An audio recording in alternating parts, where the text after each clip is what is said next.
Sinampulan, PBBM, seryosong ipinatupad ang bagong batas. At ang batas na ito ay hindi pinabangga ang mga maliliit, kundi ang mga milyonaryo at mga bilyonaryo. At sa kasaysayan ng ating bansa, wala pang ganitong klase ng batas na ipinatupad ng mga nagdaang administrasyon. At dahil sa batas na ito, dito na natatapos ang malilikayang araw ng mapagsamantalang bilyonaryo at mga milyonaryo. Halika, atin itong pag-usapan.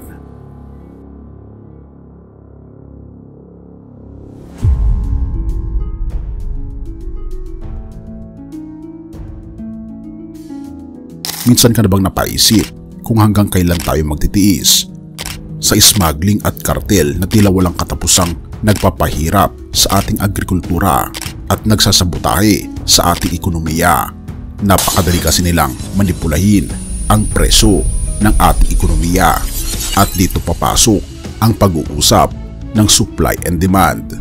Kung dadamihan ng mga smugglers ang supply, ay babagsak ang presyo ng mga illegal na mga produkto, habang ang mga nasa legal na proseso ay magiging mas mukhang mas mahal na ito. At malamang sa malamang, ang ating mga kababayan ay gusto ng mas mura at dito babagsak ang ekonomiya ng ating bansa. At kamakailan lamang, isang malaking balita ang yumanig sa bansa. Ang 178.5 milyong halaga ng smuggled frozen mackerel na nasabat sa Manila International Container Terminal. Kung dati parang hindi natin nararamdaman ang tunay na aksyon laban sa smuggling, ngayon tila may bago ng kwento. At hindi ito basta-basta mga kaibigan. Binabangga ng batas na ito ang mayayaman ng mga tao. Pero ano nga ba ang nakakagulat dito? Si Pangulong Ferdinand Bongbong Marcos Jr. mismo ang nagsabing ito ang kauna-unahang kaso sa ilalim ng bagong Anti-Agricultural Economic Sabotage Act of 2024. Ang batas na ito ay sinabatas para tuluyang wakasan ang smuggling, hoarding at kartel na pumapatay sa kabuhayan ng mga magsasaka at mangingisda. At ano ang consequence? Life in imprisonment, fines na 5 beses na halaga ng smuggled goods, at hindi ito biro. Pero bakit mahalaga ito? Pero bago ang lahat ng yan, may pasabog ako sa inyo dahil ang Great Controversy na isa sa pinaka-best-selling na libro ngayon patungkol sa propesiya sa Biblia ay halos 40% off. Mabibili mo ito sa halagang 497 pesos na lang. Kung interesado ka kaibigan, i-click mo sa description sa baba at mabubuksan ang iyong mga mata sa mas malinaw na pangitain sa iyong hinaharap. Tayo'y magpatuloy. Hindi lang ito basta pagpapakita ng political will. Ang 178.5 bilyong frozen mackerel ay gagamitin sa mas makabuluhang paraan. Ayon kay Pangulong Bongbong Marcos Jr., ang mga isdang ito ay ipapamahagi sa mga pamilyang nasa evacuation centers dahil sa nagdaang kalamidad. Isipin mo, mula sa pagiging illegal, magagamit ito para makabawas sa gutom ng libu-libong Pilipino. At ang update nito na ipamigay na ng ating Pangulo ang mga mackerel goods na ito para sa ating mga kababayan na nasalanta ng bagyo. At ito ang ebidensya. Halika, atin itong tignan mga kaibigan. Asahan po ninyo na kapag may ganitong pangyayari, ang una naming iniisip kung paano gagamitin itong mga nahuling mga bagay-bagay na ito. Kung minsan hindi lang naman pagkain, may agricultural products. Meron po kasi tayong bagong batas na itinatawag ang Anti-Agricultural Sabotage Act. Ibig sabihin na ginagawa natin ang lahat ng pamamaraan upang pababain ang presyo ng pagkain. At yun po, dahil yung smuggling po, ang problema kasi sa smuggling, ang ginagawa po, ini-smuggle nila, pinapasok nila, tapos iipitin, hindi ilalabas. Mag-aantay hanggang tumaas ang presyo. Pag tumaas ang presyo, sa kanila pagbibili. Kaya't yun ang iniiwasan natin dahil ang nabibiktima dyan ay ang taong bayan, yung pangkaraniwan na ating mga mamamayan. Kaya't hindi natin papayagan na matuloy ng mga ganyang klaseng sistema.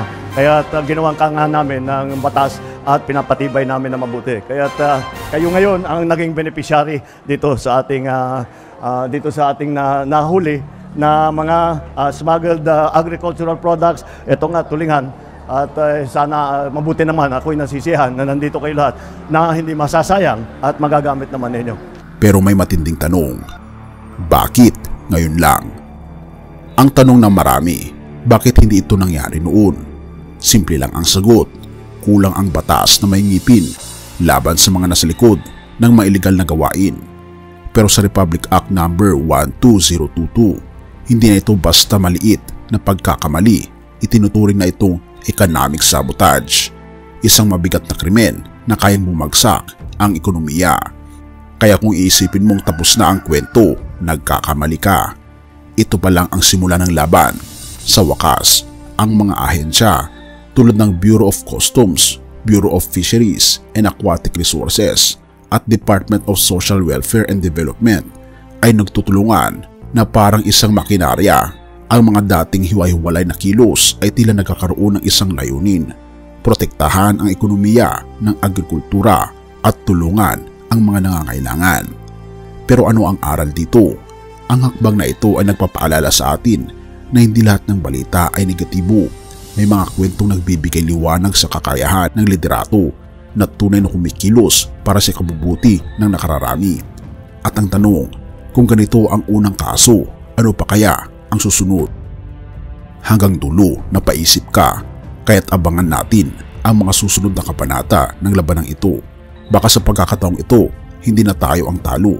PBBM may just have set the bar higher than we ever imagine. Kawikaan 15 verse 26, ang gumagawa ng masama ay kapuot-puot sa Panginoon, ngunit ang may malinis na layunin ay kanyang kinalulugtan. Ang sitwasyong ito ay nagpapaalala sa atin na ang hustisya ng ating Panginoong Diyos ay laging nararapat at tapat. Sa pamagitan ng bagong batas na ipinatupad, nagiging instrumento ang ating Pangulo, si Pangulong Ferdinand Marcos Jr. upang maipatupad ang katwiran laban sa mga maling gawain tulad ng smuggling.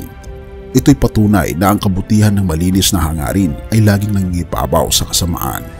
Bilang mga Pilipino, naway maging mapanuri tayo, mapagpakumbaba at handang sumuporta sa mga hakbang na nagpapabuti sa ating bayan. Ang tanong, paano mo maipapakita ang katarungan at malasakit sa iba sa araw-araw mong pamumuhay? Tayo'y manalangin. Ama naming banal na makapangyarihan sa lahat, Diyos ng hustisya at kabutihan, kami po'y napapasalamat sa iyong patuloy na paggabay sa aming bayan. Salamat po, aming Panginoong Diyos, sa mga lider na inyong iniluklok upang magsilbi ng may malasakit at pananagutan. Sa pagkakataong ito, itinataas namin ang aming pasasalamat sa hakbang na ginagawa ng aming gobyerno upang labanan ang kasamaan at tulungan ang mga nangangailangan. O aming Panginoong Diyos, bigyan niyo po kami ng karunungan, gayon din ang aming mga pinuno upang manatili silang tapat sa kanilang layunin. Palakasin niyo rin po ang bawat isa sa amin upang maging mapanuri at masunod ang iyong kalooban sa aming pang-araw-araw na gawain. Pagpalain niyo po ang lahat ng nanonood ng content na ito at gayon din ang mga nakikinig.